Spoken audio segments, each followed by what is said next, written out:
Season మారంగానే తుమ్ములొచ్చేస్తున్నాయా? ఏదన్నా కొంచెం తింటే ర్యాషెస్ రావడము అలాంటి జరుగుతుందా? లేదంటే అసలు రాత్రి పడుకునేటప్పుడు ముక్కు బ్లాక్ అయిపోతుందా? అబ్బా ఏంటి ఎలర్జీస్ నాకే ఎందుకు అనే సమస్య చాలా మందికి వస్తూ ఉంటుంది కదా. అసలు దీని గురించి తెలుసుకోవాలి, దీని గురించి అసలు సొల్యూషన్ ఏంటి, అసలు దీన్ని మనం ఇంట్లో ఎలా మేనేజ్ చేసుకోవచ్చు, ఇవన్నీ తెలుసుకోవాలి అంటే మీరు ఈ వీడియోని ఎండ్ వరకు చూడండి. నేను డాక్టర్ సత్యదీప, జీవశ్రీ ఆయుర్వేదిక్ వెల్నెస్ లో కన్సల్టెంట్. సో ఈ అన్ని వివరాలు నేను ఈ రోజు మీకు ఈ వీడియోలో చెప్తాను.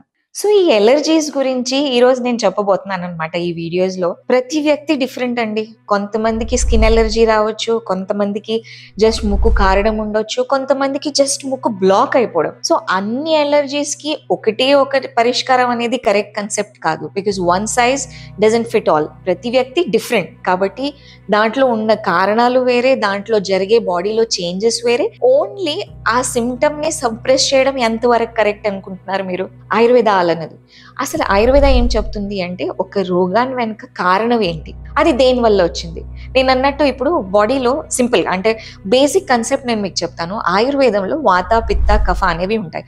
అఫ్ కోర్స్ ఈ టర్మ్స్ మీకు కొంచెం హెవీగా అనిపిస్తుండొచ్చు. సింపుల్. వాత అంటే విండ్ అండి, గాలి. పిత్త అంటే ఫైర్ అంటే అగ్ని. కఫ అంటే నీరు, జలం.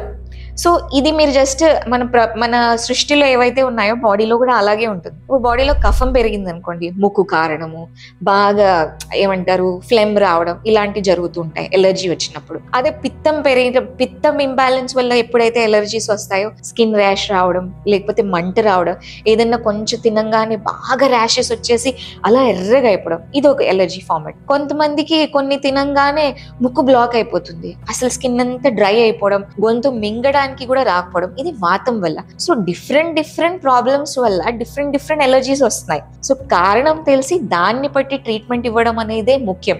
జస్ట్ ఒక మెడిసిన్ వేసేసి ఎలర్జీని అప్పుడు వరకు ఆపడం అనేది పరిష్కారం ఎప్పుడూ కాదు. ఎందుకంటే మనం తిన్న ప్రతిసారి బాడీలో జరుగుతూ ఉంటుంది. సో అది మనం ఆపట్లేదు, జస్ట్ సిమ్టమ్ ఆపుతున్నాం. కాబట్టి ఆయుర్వేదంలో ఎప్పుడైతే మీరు ఇది తెలుసుకుంటారో దాని వెనక కారణం, మీ బాడీ టైప్ ఏంటి, మీకు వచ్చే రోగానికి దాని వెనక కారణం ఏంటి, అప్పుడు ట్రీట్మెంట్ బికమ్స్ వెరీ ఈజీ.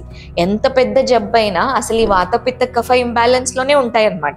ఇది తెలుసుకొని కనుక మనం దాన్ని కరెక్ట్ గా పరిష్కారం ఇస్తే ఈజీగా, అంటే మనం ఒక ఏమంటారు బుల్లెట్ షాట్ చేసినట్టు క్లియర్ కట్ మనం ఒక టార్గెట్ కి వెళ్ళొచ్చు అనమాట. ఈజీగా ట్రీట్మెంట్ చేయొచ్చు. ఇప్పుడు సింపుల్ అండి, ఇప్పుడు ముక్కు కారుతూ ఉంటుంది, ఇది కఫం వల్ల అన్నాం కదా. అలాంటప్పుడు కొంచెం వేడి నీళ్ళు తీసుకోవడం, లేదంటే ఆవిరి పట్టడం. నేను జస్ట్ మీకు ఫస్ట్ కొన్ని టిప్స్ చెప్తాను, తర్వాత నేను మీకు ట్రీట్మెంట్ ఆస్పెక్ట్ కూడా చెప్తాను.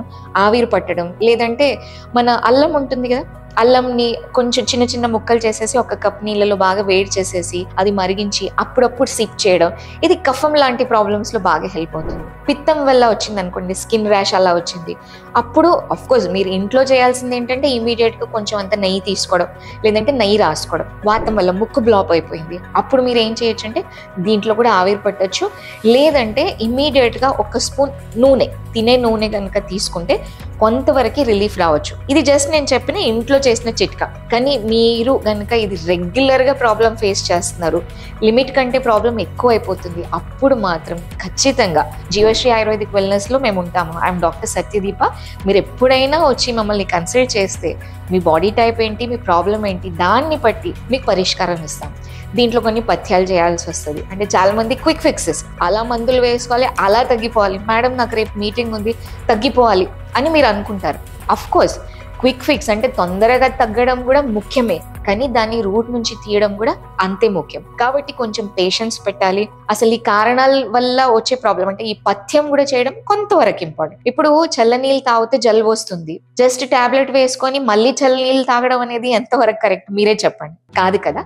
కాబట్టి చల్లనీళ్ళు ఆపడం అనేది అంతే ముఖ్యం.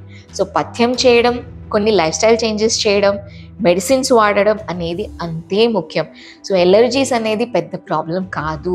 జస్ట్ మీరు ఎలర్జీ టెస్ట్ తీసుకొని సప్రెసెంట్స్ వాడి కరెక్ట్ కాదండి. ఎలర్జీస్ని ఒకప్పుడు లేని ఎలర్జీ ఈ రోజు వస్తుంది అంటే బాడీలో కొన్ని చేంజెస్ జరిగాయి. దాంట్లో మెయిన్ కారణం ఏంటంటే మీ డైజెషన్, మీ ఇమ్యూనిటీ ఎప్పుడైతే తగ్గుతుందో, అంటే తీసుకునే ఆహారం ఎప్పుడైతే కరెక్ట్గా డైజెస్ట్ అవ్వట్లేదో అవి కొన్ని బాడీలో టాక్సిన్స్ క్రియేట్ చేస్తాయి. ఆ టాక్సిన్స్ బాడీలోకి వెళ్ళి ఇలాంటి ఎలర్జీస్ క్రియేట్ చేస్తాయి. సో మెయిన్ మీ గట్ని మేము అడ్రస్ చేస్తాం. ఆ కారణాన్ని మేము అడ్రస్ చేస్తే ఈ రోజు ఉన్న ఎలర్జీ రేపు మీరు అదే వస్తువు తింటే మీకు ఎలర్జీ రాదు. So treat the problem from the cause. మూల కారణాన్ని వెతికి ట్రీట్ చేయడం అనేది ఆయుర్వేదం సిద్ధాంతం అన్నమాట. సో ఇవన్నీ తెలుసుకోవాలి అంటే మీరు మా సెంటర్కి రావచ్చు, కన్సల్టేషన్ తీసుకోవచ్చు. ఈ వీడియో కనుక మీకు నచ్చినట్టయితే ఖచ్చితంగా లైక్ చేయండి, సబ్స్క్రైబ్ చేయండి, షేర్ చేయండి. ఇంకా మరిన్ని వీడియోస్ కోసం మా వీడియోస్ మళ్ళీ చూడండి.